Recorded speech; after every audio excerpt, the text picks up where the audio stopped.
So I'll start. Yeah. Hey guys, welcome to another episode of Revive to Stage. Again, this is a special episode because me and Pascal are live. I can actually touch the German beast. Everyone wants to do it. And so this week, we've just been at, and the reason Pascal is here, in fact, is because yesterday we were at a conference in which Mike Zourdos and Eric Helms were presenting, both of which have been on the Revive Stronger podcast. So you probably know both of them. Very smart guys, very cool to meet them both, and a good day. So we're going to do a review of that conference because I think you guys would appreciate that. Any tidbits we've learned, what our main takeaways were, so you guys can kind of take some value away from that and maybe have a think about whether you want to go to those sort of conferences in future. And then we're also going to make sure to touch on Pascal's last 2 weeks, because last time was a bit of a bummer of a podcast. And so we want to update you on like what's been happening with Pascal. Totally. So I'll let Pascal actually start talking about the conference. I don't know if, just whatever you want to talk about. Yeah, sure. I mean, first, it was here in London at the Doubletree Hotel in Victoria. Just a small crowd, all like-minded people. Again, it was with Eric Helms from 3DMJ and Mike Zourdos, organized by our mates from SBS, so Shredded by Science. Was fantastic seminar. I mean, not only did Eric and Mike talk about so many valuable things in terms of programming, also peaking strategies and all that kind of stuff, but for me personally, the highlight was actually to catch up with people, to talk with them, to hear how they are actually doing, because I have the feeling that the longer you're in it, in this small industry, the closer you're actually getting to the other people as well, and that it grows like a family together, which I really find superb and also really enjoy and appreciate. Just to meet people like, Darko, Andy, a client of Steve, all the people from the SBS, AJ, and all the other people. I mean, it's just a fantastic situation in which you then can catch up with them. And yeah, this was also the most valuable thing for me, actually. And it is kind of similar to how the Mike Israel conference was, which we actually organized, just to meet the people and just to learn on that behalf as well, and not only the things they are actually talking about. No, I have to agree. It's, as kind of someone who's been to every single conference that SBS have ever run, and I think Pascal's been to virtually all of them as well. And people who keep up with Eric Helms, keep up with Mike Zourdos, like we're en masse. That sounds really cool. We are. What's it called? The Muscle and Strength. I don't know what description. I'm making it up. People who know mass, it's like Eric Helms, Mike Zourdos, and Greg Nichols. They're doing a research review, which is muscle and strength development or something. Oh, forget about it. But it's really good. So we're obviously getting all that information already. We've been to all the other past conferences and things. So it's not like we're picking up brand new information. Although the great thing about these things is you do get kind of the pre-releases of research and data if they are doing any themselves, and obviously Zourdos and Eric Helms are researchers in the field and they went over their studies. And like I said, actually, when we went and spoke to Mike Zourdos and we're just talking about kind of, he was like, we appreciate you coming because you have your own thing going, you're obviously smart, like you don't need to come here to learn, which is true. It's completely true. And I mean, that's not us being arrogant or cocky. It's just at the end of the day, there's a lot of great free information online and paid for information that we know.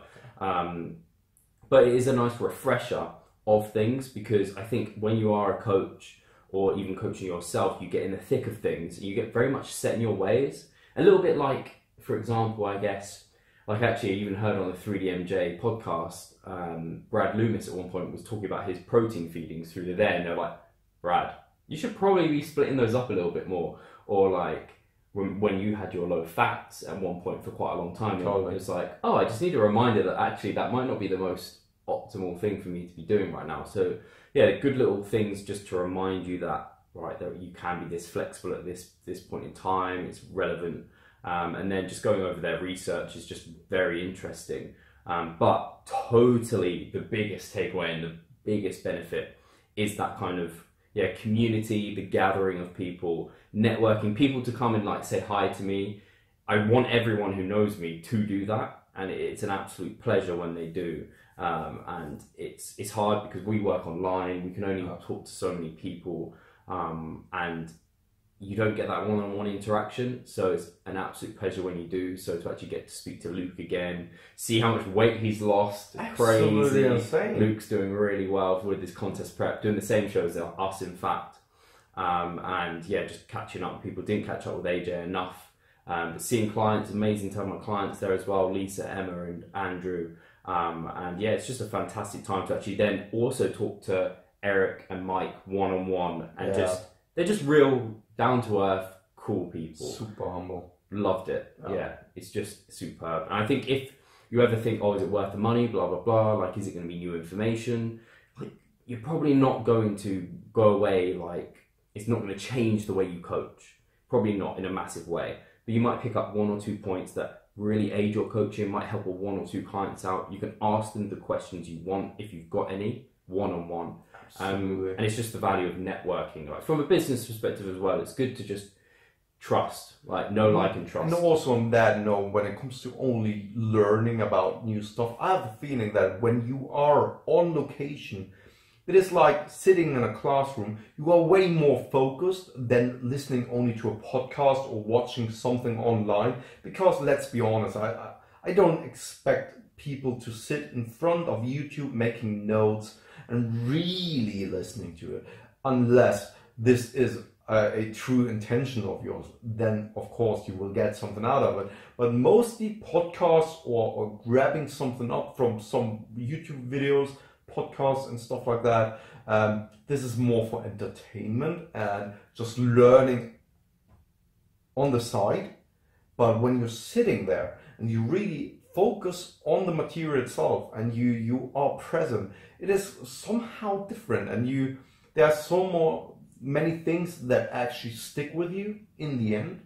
And it's nothing new, nothing revelational, but still you grab tiny little pieces for yourself which you then can apply for the future. Even if it's only 1 or 2 things, perhaps this changes everything. And yeah, I mean, just catching up and connecting with other people is just super valuable. And for all the personal trainers out there, with all the people who want to become a personal trainer, I can tell you this, that those seminars are really great to catch up and also to pick the brain of other people and individuals. And I think that there's more value to it than most people realize. It's not about the content only being presented, but also the interaction between the folks. I honestly think going to conferences like this, and when people ask me like, how have you managed to grow online, blah, blah, blah, these have helped me for various reasons. Not just like, oh, people know who I am because I go to these, but it inspires me every time. Like, I go leaving these with renewed motivation, for renewed, like, not hope, but it gives me a kick up the arse sometimes, like, and it makes me love what I do so much more, because sometimes you do fall out of love with it. But the fact is, every time I go, I feel more part of a community, more part of like an industry and a movement, in kind of a movement that's going in the right direction. And I thought I'd just touch on what you talked about, like podcasts, and there's so much free information, correct. But you have to remember, these guys are presenting information to us with slides. They've sat down and taken time to make these up and make them sequential and perfect, in a sense. I know this with Mike, like, we have our Q&As, but it's very much off the top of his head. He hasn't had time to go away, think about it, and put it in a constructive, easy to understand format. Whereas when he does his books, when he comes over and does a conference, everything just makes complete sense in that moment. So that's why I think they can be really beneficial, because it just might make you think about stuff in a different way that you haven't before. It's like a real lesson in class. Yeah, exactly. Like they've got slides, they're going over things in as much detail as you need. Even I remember Mike at one point was like, if anyone doesn't understand this, just even the slightest bit, say something now. And he actually waited for time. Someone actually said something, and then he went over it in detail, which was really quite cool to see. So yeah, I mean, I don't think there's a question whether there's the value of these conferences. I think people very much undervalue them, and I think it probably bites them in the butt a little bit. And I think for us, like we've said, it's not something we have to go to, it's something we actually want to. Yeah, absolutely. Totally agree. And also on that note is that now catching up with all the people and seeing Luke, seeing AJ, and we've discussed it, that the show we all want to participate at the end of September, it just ignited a fire in me again. Because my prep, I mean, you've followed Revive to Stage up to this point now. It is episode 19, I guess. And I know you know where I'm at right now, how my prep is going so far. And yeah, if we're brutally honest, it is really hard for me to actually keep going. But I stick with it and bear with it because things like these motivate me to actually step on stage. And after talking with Luke, after talking with AJ, and of course Steve is there as well, and all the people who want to be there to actually support us, it just makes me so motivated to push through, to try my best to step on stage. And I want to, without sounding arrogant or like narrow-minded or anything, but I want to crush the others in a friendly way, like friends competing against each other. The fun and enjoyment is above all, but I want to actually crush all of them.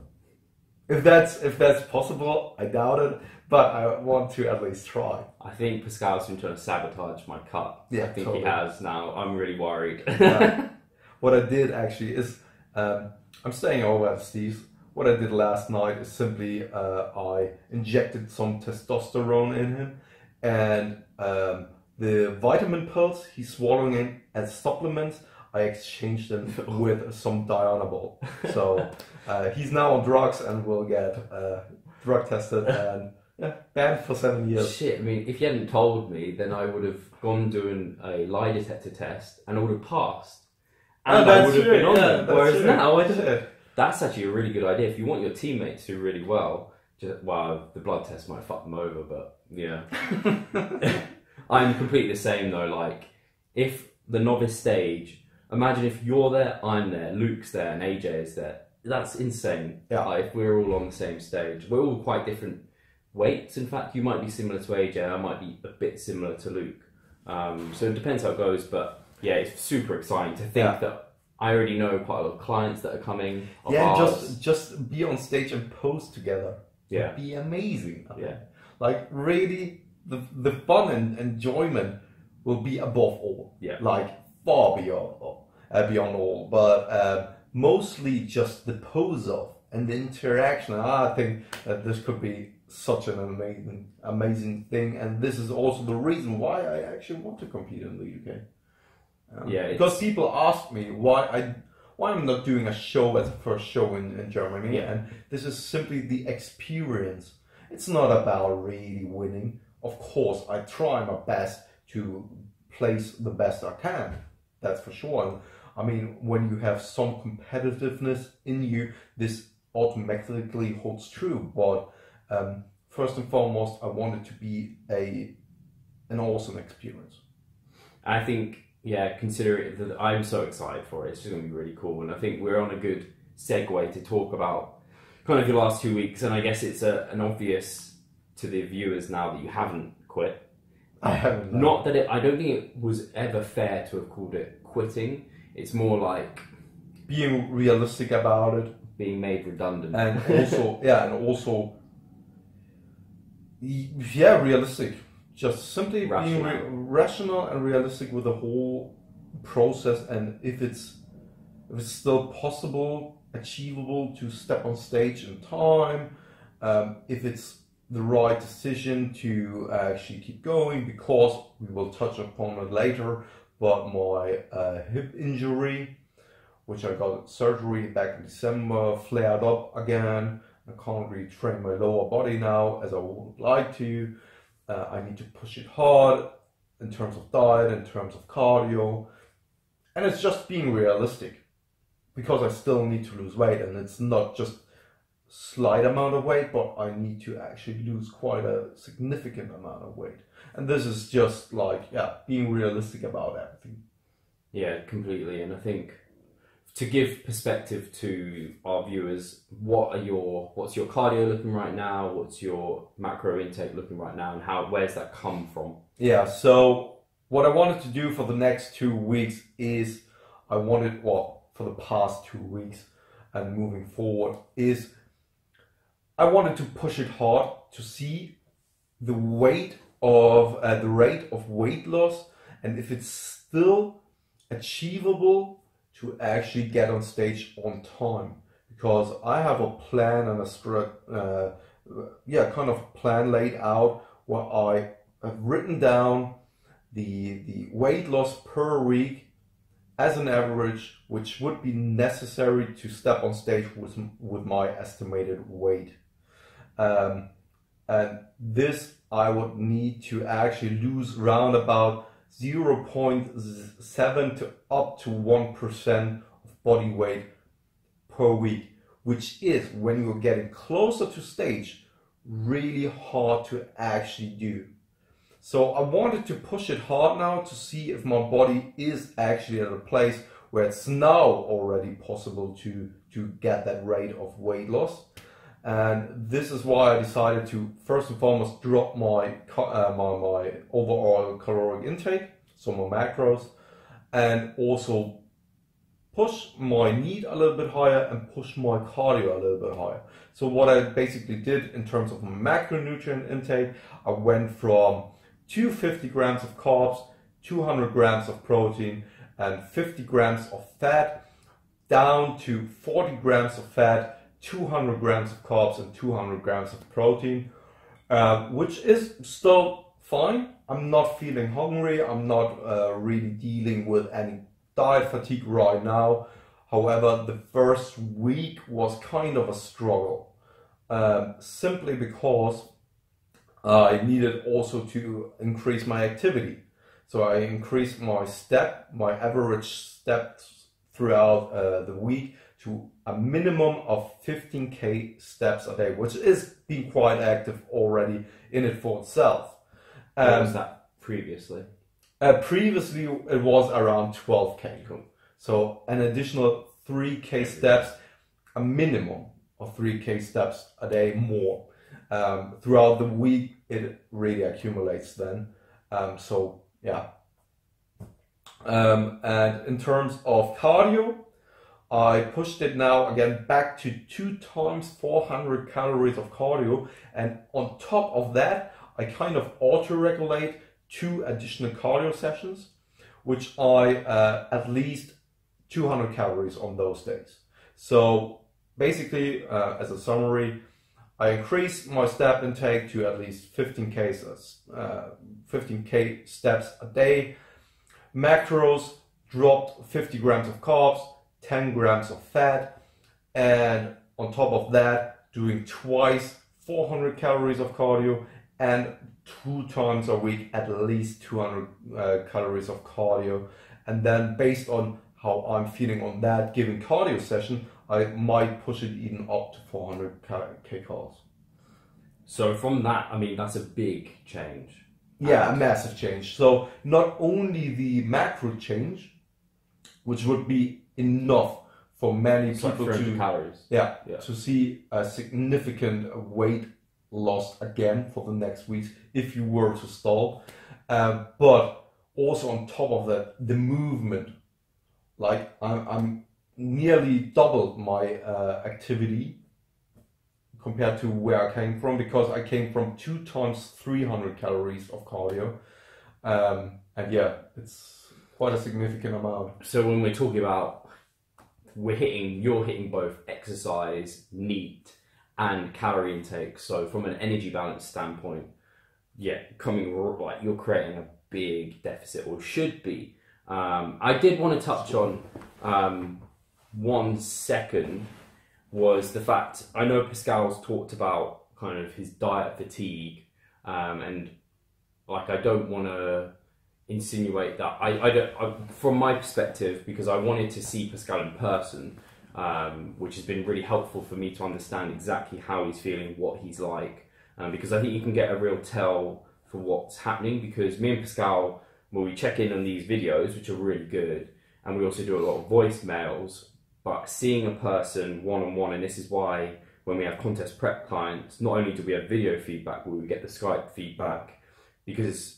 live, so we're chatting with them, because you can actually see, like, are their eyes drooping, are they being lazy with their facial expressions even, or like their arms, are they sitting lazily, like, are they just being like slouching? And the good thing for me is I've noticed Pascal's not been like that. He's been able to kind of keep on his feet. He hasn't been slouching, he hasn't been like super lazy or anything like that, but you just generally see it just happens because the body wants to conserve energy, so you get kind of lazy. I would say it's probably because you're out of your environment, so you're probably more hungry here than you would usually be, because I guess here you've been hungry, which is it's just harder when you're on, everyone knows this when you're on the move. I guess the only thing that we've both said that we've noticed for you is just general kind of mood swings and irritability. Do you want to talk a bit about that? Because I think as it's not something fun to talk about and it's not nice, but I remember in my contest prep, like, and I see it now and I hate myself for it, and I talk to Charlotte and I'm like, I can see why she disliked me as a person in that time, because you're not yourself. You can't be your normal, rational, fed self, because you're always kind of on the edge. You are kind of trying to survive, and your body's like, people become more annoying. Absolutely. No, sure, I will touch on that. But before I do, I want to give the listener a little bit of context in terms of my weight loss as well. Yeah. Because I was sitting at around 78.6 as an average for ages, like really for ages. I think 6 to 8 weeks. And I was already getting like kind of frustrated and kind of desperate. I thought that my body was simply now shutting down and really doesn't allow for any weight loss anymore. Like metabolic damage, right? Starvation mode, bro. Yeah, totally. But then now, since the last week, since this week, finally my weight is coming down, and I've seen some massive drops in weight on the scale. Because there was one day where I skipped the 77 kilo. So I went from 78.2 or 3 right to 76.0 without any changes in my nutrition. I just had a massive whoosh. And then here early in the morning, of course, it's a different environment, it's a different scale, if we keep that in mind. However, I had a low weigh in here, and yesterday I stepped on the scale already at Steve's, where I was weighing 77.8, and now I had a low weigh in of 75.8. So in the past week, I've really seen good progress finally on the scale again, which sets my mind straight as well. And only to give you a perspective also how far I'm actually away from my stage weight or estimated stage weight. And we've did some physique shots here today, which you can check out on our blog. And also you can, of course, follow me on Instagram to see my progress. And I think that visually there was a lot of change in the past weeks, definitely, for sure. But again, the scale weight, and the closer you're getting to the show, the more I see also in terms of clients that the scale is simply not really a good tool the closer you're getting there, because of body stress and all that kind of stuff. And I mean, bodybuilding is all about appearance. The judges don't sit in the crowd and say, okay, what was your DEXA scan like, and how did you weigh in, except for weight classes, of course. But yeah, so what was the question again? Mood swings, of course. Sorry about that. Yeah, so because I needed to push it hard in the past 2 weeks, I was kind of mentally, it wasn't really a roller coaster ride. First, it all started 2 weeks ago, where I just made the decision after the last episode that I still want to keep going and still try my best to actually try to get on stage. then I decided to set out the strategy, set out the plan to then push it hard and increase my activity together with my normal resistance training, and then my hip flared up. It is the first time since the surgery back in December, so 7 months ago, that my hip is actually making some problems, which worried the shit out of me.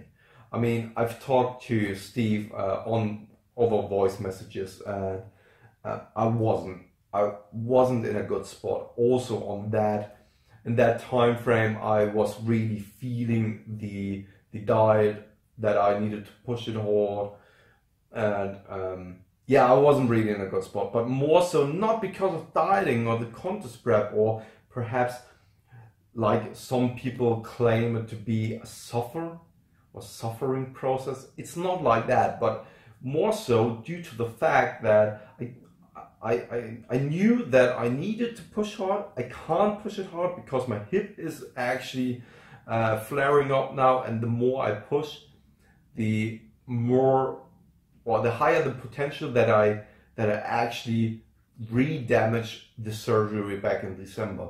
And let me tell you this, the surgery back in December, it took me 8 weeks to get off crutches, and it was a massive stressor in terms of my mindset, because I'm coming from a powerlifting background. I was all, man, this is my passion. I love this sport. I love lifting.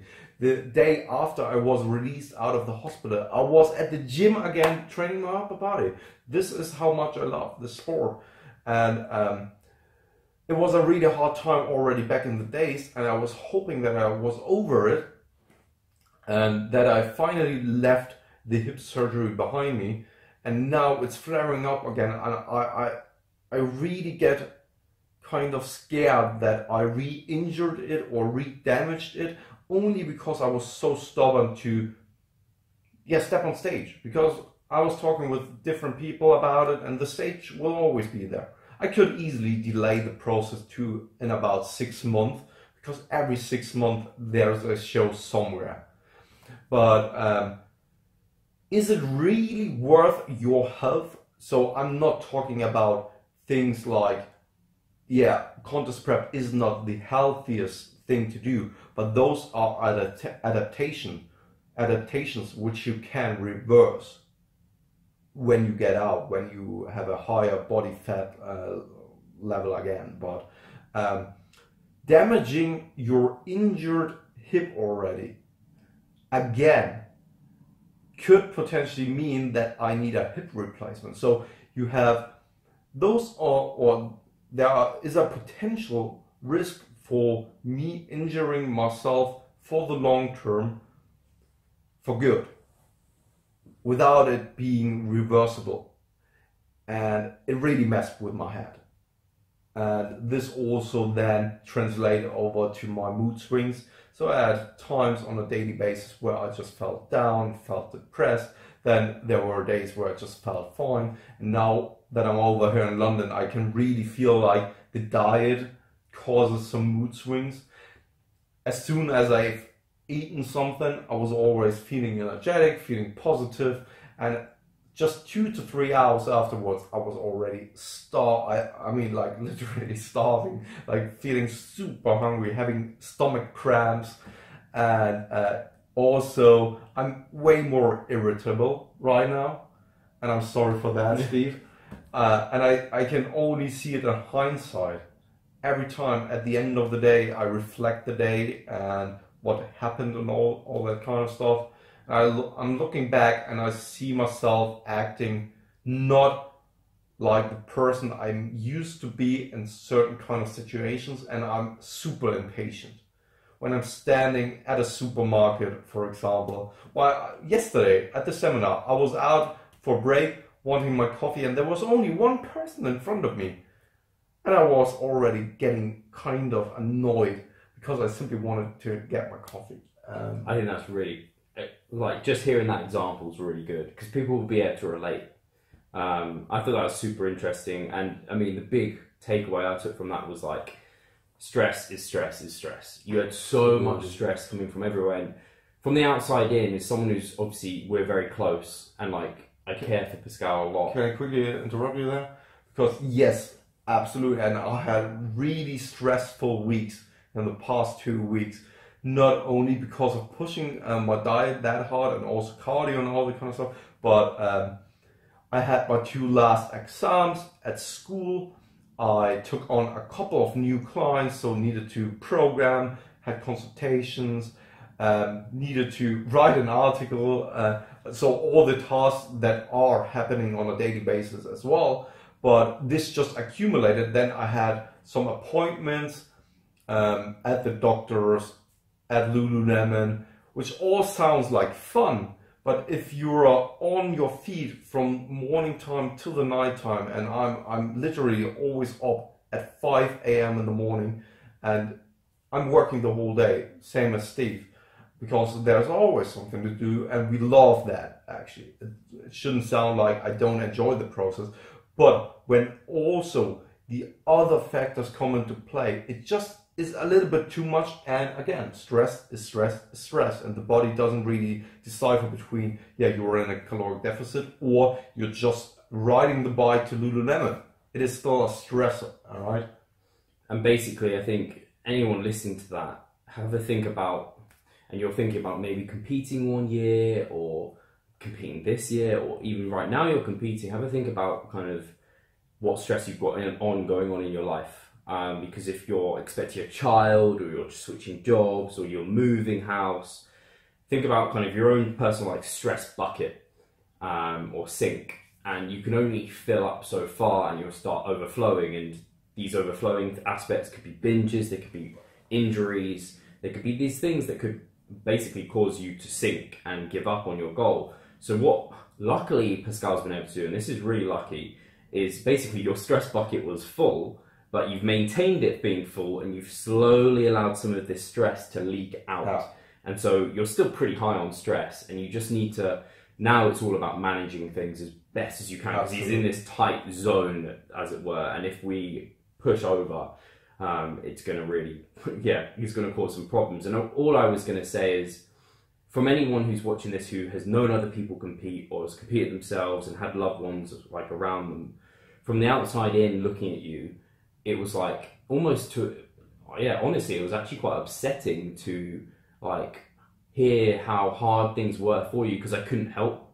There was nothing I could really do apart from, and like I said, I gave advice, what I thought was helpful, and feedback, and just like I said, I'd always just be there for him to help you go. But when someone like Pascal just went a bit quiet with me, and like some people deal with stresses in different ways, sometimes they outburst. Pascal's quite, and it's quite hard from someone who's trying to help, then help that person, but you just have to, I just kind of let you get on with it. It's the best thing I could do.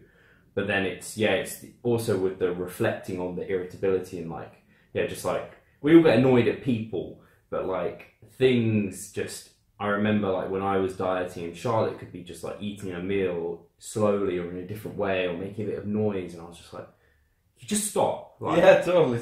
Or I'd have to take myself out of the room or something like that. It just, you get tired, and your patience is just so short. So I can see it with Pascal, and I don't take it out on it. Like, I don't not take it out on you. I don't, it doesn't make me think badly of Pascal, because I've been there. I know what it's like. I know when he starts having more food. I know when he has a good mood, it will be back. I don't take it to heart now if there is ever a time where I feel like Pascal's being a bit snappy, because I know what it's like.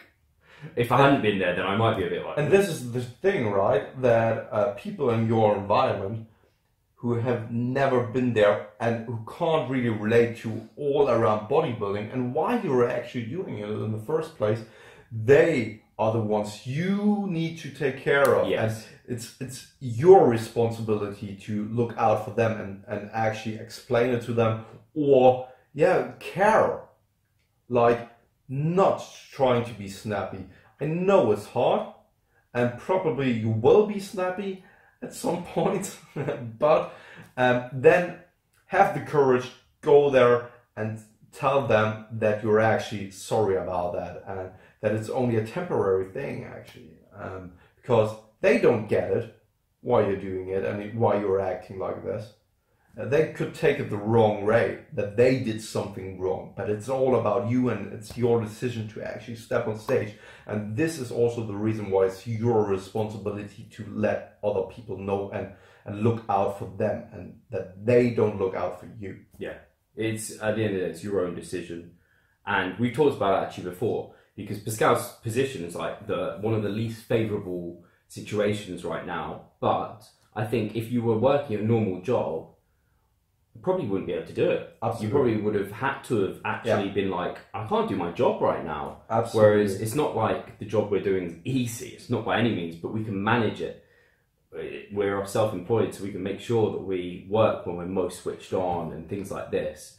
Whereas normal people, lots of people who are listening, like that's another stress. And not only that, relationships. Totally. I mean, I am, in so many regards, He's a bachelor. Yeah, I am my own boss in all regards. So not only when it comes ladies. to job, but also when it comes to ladies. I'm single. You know what it means. Boys. No, I'm straight.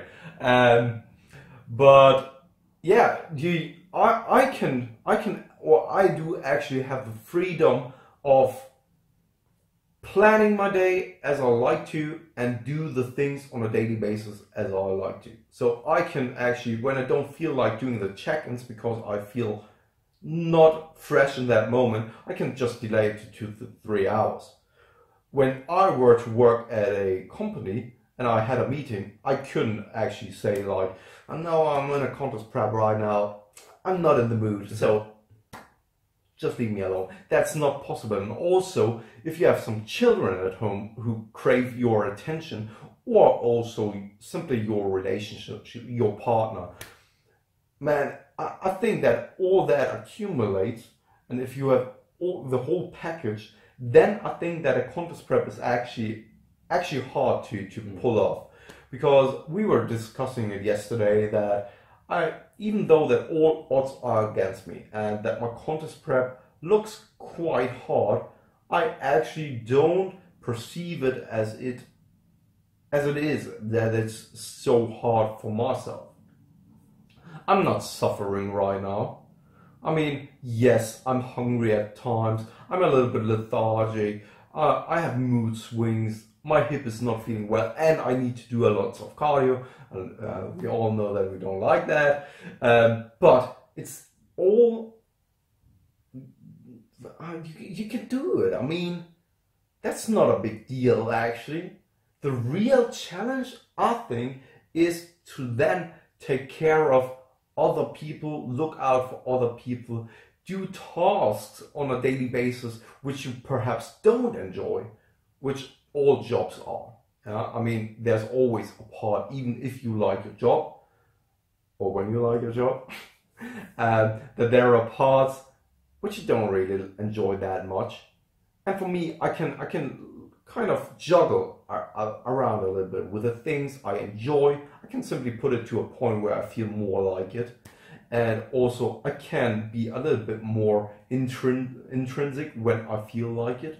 So I don't really need to interact with someone. And this, I think, makes my prep actually quite more easy than other people. And I don't really feel like that it is suffering. And also to the fact that I simply love the process and the sport. And I think that this is one particular thing that is above all, that perhaps I think that there are some people out there who probably step on stage for the wrong intention, and also because they think they have to, because Instagram is telling them to do. But for me, it's simply I want to enjoy the process, and I also, as masochistic it might sound, I actually like pushing it hard right now, and this is why I didn't quit.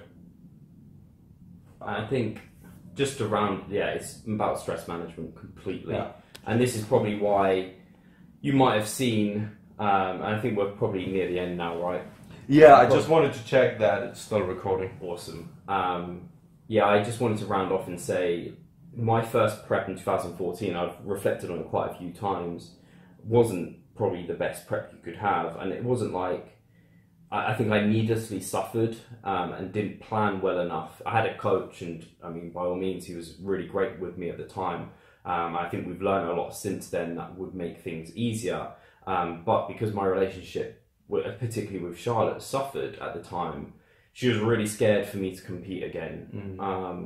And it really made me feel really like, it makes me upset and quite sad that she is sad about me competing, because I love it and it's what I live for and it's what I coach and what I do, and I have to do it. Like, part of my career almost is actually be a competitive athlete, and it's what I want to do. I want to improve like that. And to have someone you care about so much not want you to go through that, and not actually even from a selfish perspective, like she doesn't want me to go through it because I'm a shitty person.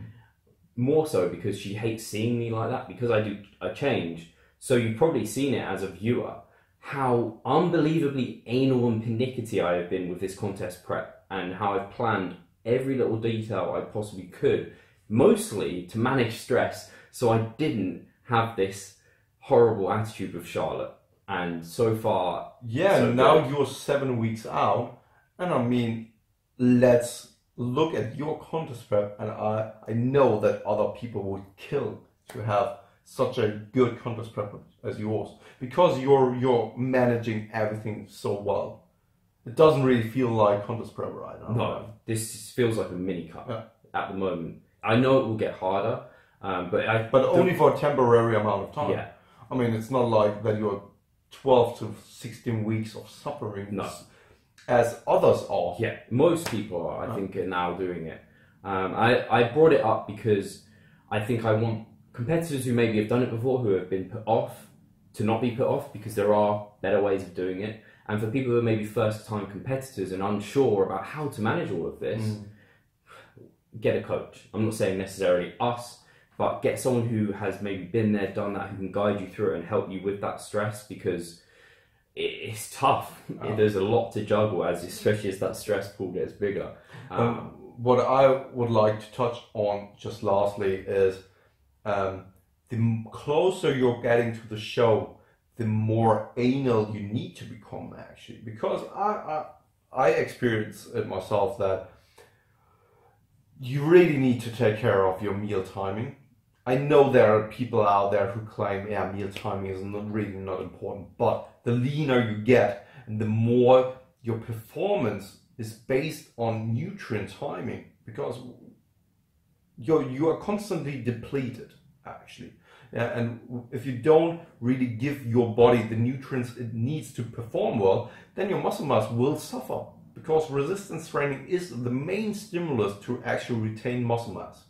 Nutrition comes second, but so meal timing really gets important. Also, don't eat one giant meal, because then you are suffering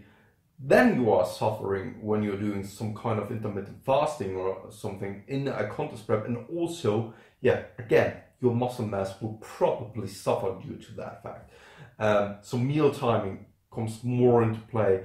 The small details which don't matter that much when you're in an off season or at maintenance or simply doing a regular cut are becoming more important throughout a contest prep. And this is what I can feel. And also stress management and sleep. I can't stress it enough. I really can feel the difference of when I get up really early in the morning with only 6 to 7 hours of sleep, or when I really try to get super restful sleep, 7 to 8 hours, even though it's only perhaps 1 to 2 hours of a difference between them.